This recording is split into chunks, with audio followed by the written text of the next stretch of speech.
காற்றே என் வாசல் வந்தாய், மெதுவாக கதவு திறந்தாய். காற்றே உன் பேரை கேட்டேன், காதல் என்ற.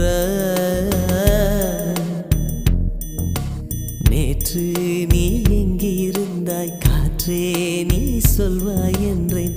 சுவாசத்தில் இருந்ததாக சொல்லி சென்றாய். துள்ளி வரும் காற்றே, துள்ளி வரும் காற்றே, தாய்மொழி பேசு. நிலவுள்ள வரையில், நிலமுள்ள வரையில் நெஞ்சினில் வீசு. துள்ளி வரும் காற்றே, துள்ளி வரும் காற்றே, தாய்மொழி பேசு.